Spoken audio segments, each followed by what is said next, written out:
General Legal Counsel at Dyer Lake Funeral Home in North Attleboro. Welcome to this episode of Live and Learn, a series of programs designed to be informative, educational, and upbeat, and always intended to enhance and encourage our personal wellness and awareness. In this episode, we're going to explore what has become something of a whole new world for us.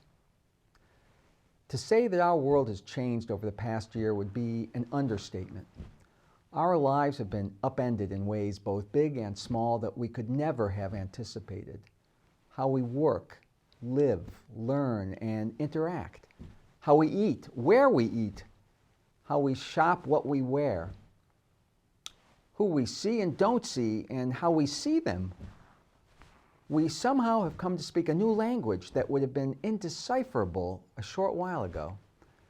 If we said we were socially distancing, few people would have understood what that meant.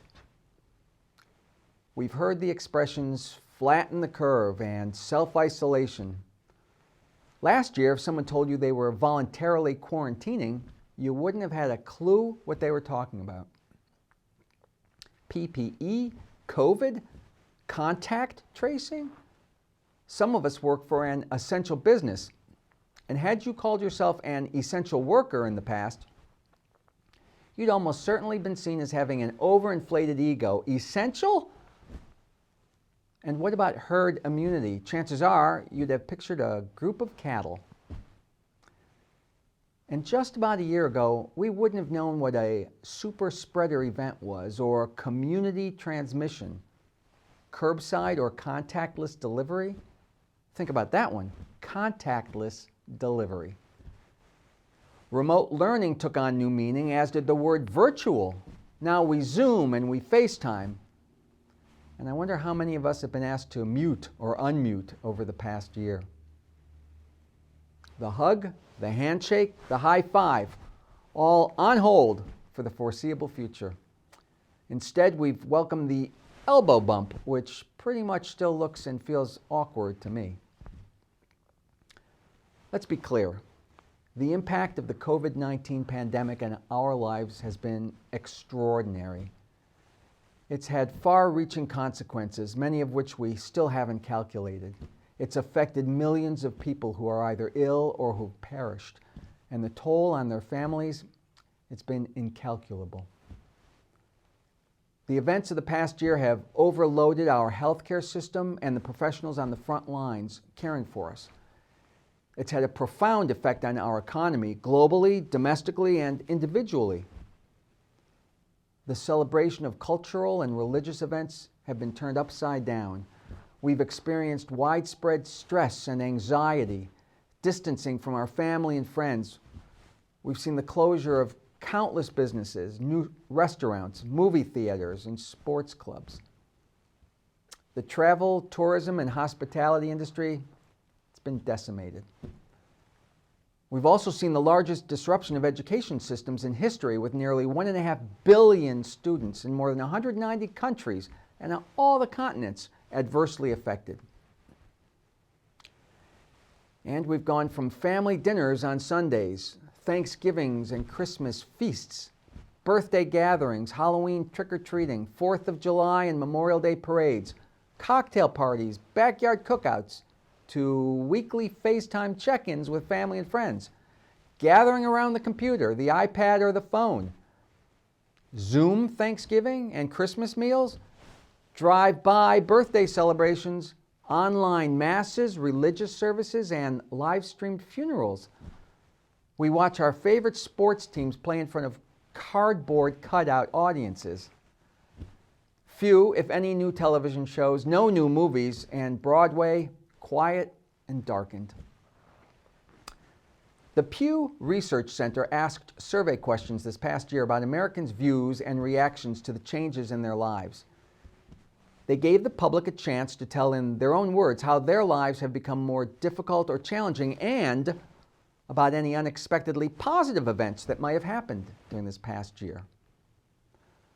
More than any other issue, people spoke of how they lost the ability to engage with others and how much they missed family and friends. Many described feelings of isolation. Others described newly crowded living situations, strained relationships, or the loss of loved ones. And while the vast majority of Americans mentioned at least one negative change in their own lives, that's no surprise. A smaller share, but still a very large majority of people surveyed mentioned at least one unexpected positive upside in their lives, in some small but meaningful way that shows our resolve as a country and as a people, and our optimism and our hope even during difficult times. People mentioned the unexpected positive impact this year has had on their relationships, including being able to spend more time with spouses, children, or other family members who no longer spent most of their days at work or at school, or even just away from their home. Others pointed to ways in which regular video chats help them connect more frequently with distant family and friends. Many said how they searched out long-lost connections and took the opportunity to reconnect. Interestingly, a significant number of people said they came to appreciate the absence of any social obligations without those social commitments on the calendar to worry about, while others said they had no choice but to embrace a new mandatory relaxation, speaking of a slower pace of life, engaging in new hobbies, or revisiting old ones. And for many, the new world has been one of home improvement, whether it's organizing the drawers and closets or putting a fresh coat of paint on the walls. But let's make no mistake, about 1 in 5 Americans described how this past year negatively impacted their job or career or those of people they know, with experiences that ranged from losing their job or having their work reduced to being more stressed at home or frustrated about working from home. About a third of those who responded said they had to dip into their savings to pay for their day-to-day living expenses, and about a quarter acknowledged that they had trouble paying their bills. For those who said they actually experienced positive financial changes, it seems that for most of them it was the result of saving money because they no longer needed to pay for daycare or new clothing, parking, dining out, or travel. I guess you could say it's something of an ambiguous positivity. For tens of millions of people who telecommute to work in this new world, quite a few of them have found something positive about this new way of working. Studies have shown that a significant percentage of persons who work from home have come to enjoy the freedom of having greater flexibility in their work hours, discovering newfound time that had once been consumed by commuting, and the simple pleasure of wearing more casual clothes. One study found that more than 3/4 of people who have worked at home this past year said that they are as effective or more by working from home. That's quite a surprise. And a majority of businesses surveyed reported that their companies plan to move a significant number of their on-site workers to permanent remote status because of its cost effectiveness. In this new world of ours, the way our personal health care needs have been managed has changed at the speed of light. Doctors and patients who previously considered telehealth or remote health care only in the most limited of circumstances have come to interact almost exclusively virtually.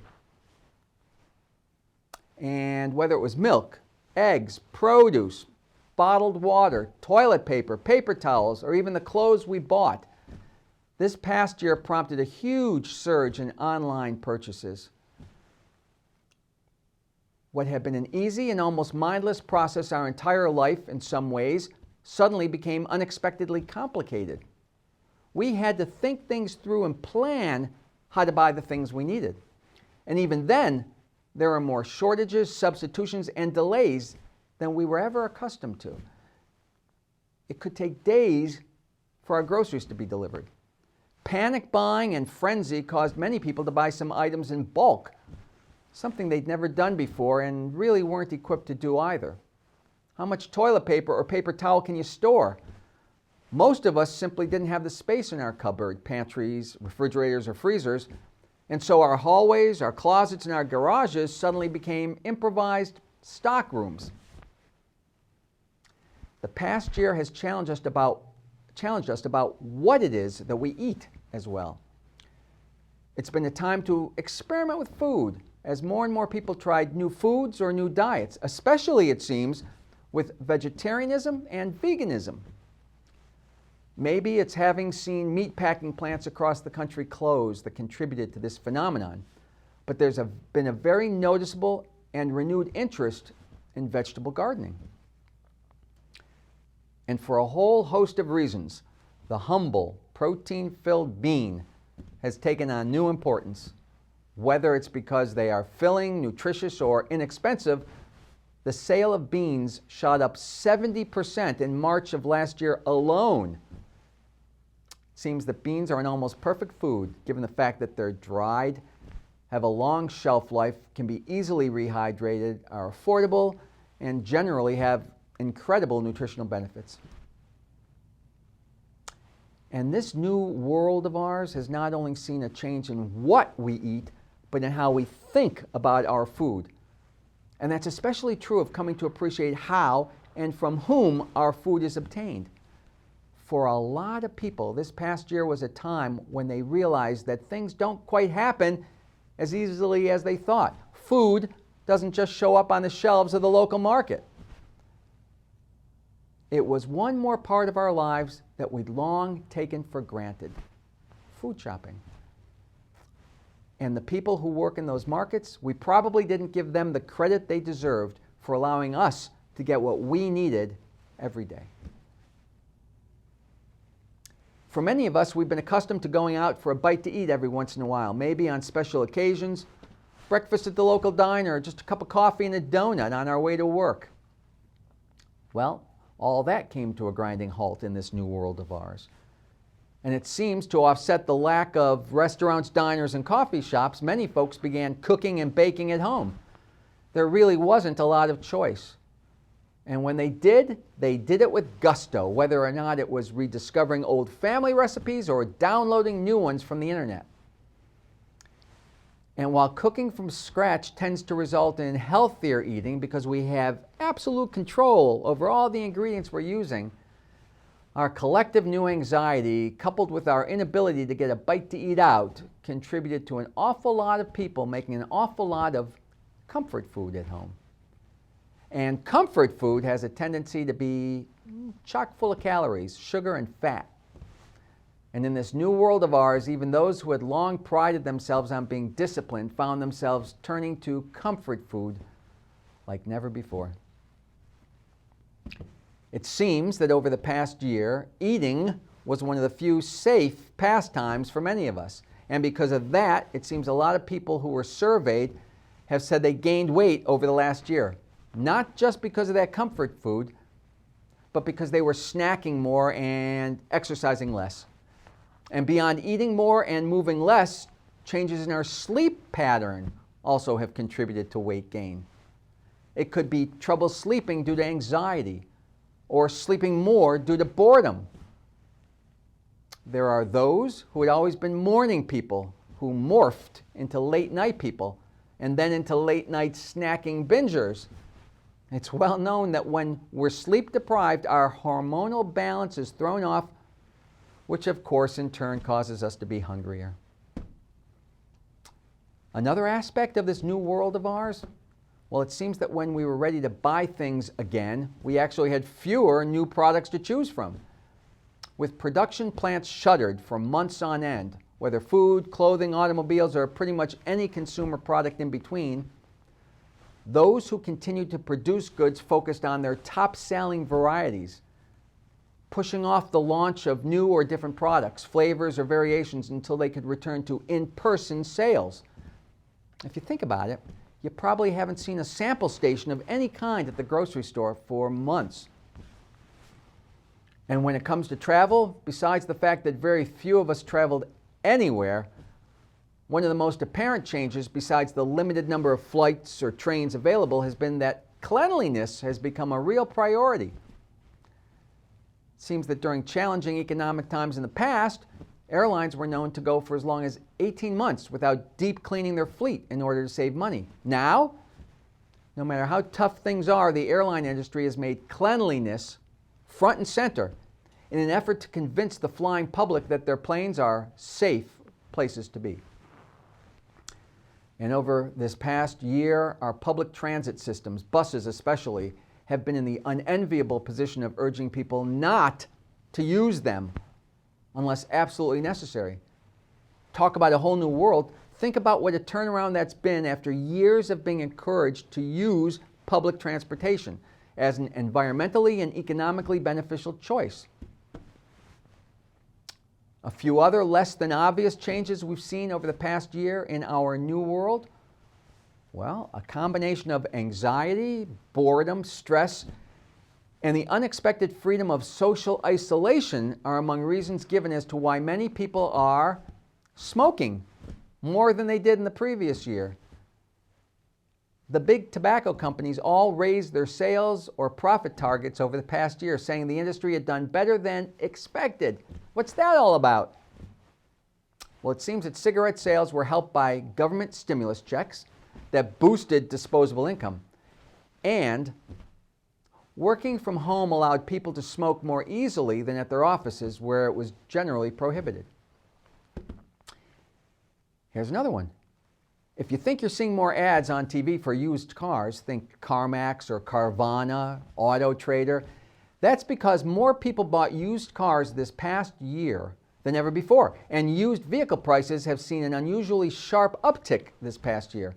Apparently, more typical new car shoppers gravitated toward the used car market due to a combination of factors.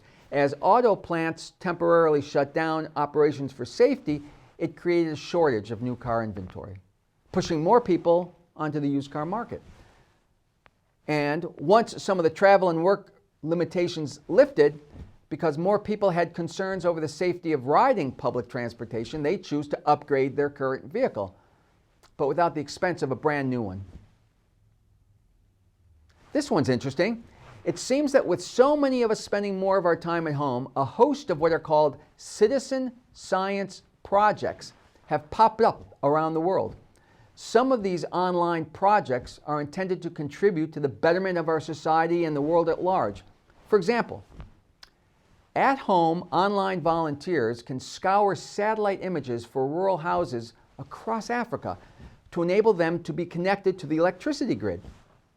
Another pop-up helps to identify earthquakes and tremors by monitoring seismic signals from volunteers' home computers. Still other projects offer ways for people to fight injustice or track down criminals without stepping foot outside the front door. Here's one. One participant poured over hours of YouTube footage to discover a clip of a missing person getting into a car that had not been spotted by investigators. The police were able to run the license plates of the vehicle, leading them to an address where the missing person was safely found. And think about this. Along the same lines, the Science History Institute in Philadelphia sought help from the public with another kind of missing person. They encouraged people to put names to the faces of female scientists who appear uncredited alongside their male colleagues in historical photographs. It seems women's contributions to science was long excluded from our history books. So by identifying the women in the images, historical records could be updated and corrected. And our new world has seen increased appreciation for the impact of climate change. We've seen a noticeable improvement in not only cleaner air, but in calmer, safer roads, and even bolder wildlife. Satellite data have revealed a drop in atmospheric levels of nitrogen dioxide, a key air pollutant, over cities and industrial centers across Europe and Asia as traffic and factories have quieted, falling in some regions by 30 to 40% compared to the previous year. For better or for worse, our new world has seen an astronomical rise in the number of home haircuts. And for the first time in years, sometimes for the first time ever, many people are seeing their true hair color shining through as well. When we first began our stay-at-home mode and barbers and hair salons were forced to close for the sake of safety, it seemed a lot of people who normally colored their hair to cover their grays decided to go the natural route for a bit. But when hair salons continued to stay shut, many decided to take their roots into their own hands. And it wasn't long before it became apparent that coloring their gray hair wasn't the only hair color undertaking people were handling at home. It seemed people wanted to experiment with new shades more than ever. For example, pink has seen an explosion in our new world. Pink hair, that is. More than half of the women polled in one survey said they dyed their hair a bold color because, well, it seemed like a good opportunity while home. And for others, it's all about growing their hair to great lengths, or on the flip side, having it trimmed shorter than when we received our summer buzz cuts. And it goes without saying that the must-have fashion item of 2020 was a small piece of cloth to put around your face. With medical masks in short supply at the beginning of the year, sewing enthusiasts began churning out homemade masks for their communities. Clothing company and retailers soon got on board, adding masks to their fashion lines and becoming a mandatory fashion accessory. And the new world we live in has not only embraced face masks. At a time when people felt like their lives were full of discomfort, they found comfort in their sweatpants, pajamas, slippers, and hoodies. People joked about corporate Zoom meetings with their business tops and pajama bottoms. Casual Fridays became casual every day. And in a way, it built a sense of camaraderie among business coworkers, including with their bosses. With orders to stay at home as much as possible, many people chose to adopt a furry friend. It was a banner new world and new year for pet adoptions. Many shelters, breeders, and pet stores reported a surge in applications for dogs, especially, with the demand far exceeding supply. Some shelters reported double the number of adoptions compared with the previous year, and actually needed to resort to wait lists to handle the demand. Not only has this been good news for pets who need homes, but also for their humans. We know study after study confirms that there are both physical, emotional, and health benefits to pet ownership. And if we didn't know how to do it right if we didn't know how to do it the right way before this past year, we certainly now know how to properly wash our hands, making sure to do so for as long as it takes to sing Happy Birthday in its entirety twice. More than 3/4 of us follow the 20-second rule. Previously, most people washed for 5, maybe 10 seconds. At least one survey from a manufacturer of faucets reports that more than 3/4 of respondents report that they lather up at least 6 times a day. That's more than double the rate from a year ago. And almost 90% say they are likely to maintain those habits once the pandemic is over. With more than 1/3 of Americans now classifying themselves as germaphobes, we can expect alcohol-based hand sanitizers to remain popular. Think about this. U.S. sales of hand sanitizers jumped almost 140% to $1.3 billion over the same period a year ago. And for comparison only, U.S. sales of toilet paper increased about 20% compared with the previous year. Think about this. Has a year's worth of social distancing made you lonelier? Or have you enjoyed some newfound solitude? The answer may be that it depends upon how you view your situation, loneliness or solitude. Solitude generally involves being alone without being lonely. It can be a contented state. Think Henry David Thoreau in his book Walden, or Life in the Woods. In it, Thoreau wrote of his solitude not as a sense of loneliness or isolation, but rather of self-communion and introspection, having little to do with the physical proximity of others, since he noted that a man can be lonely when surrounded by others if he doesn't feel real companionship with them. Solitude, it seems, may be more a state of mind than an actual physical circumstance. And loneliness? Well, that seems to be a more subjective experience, which is what makes it so hard to identify.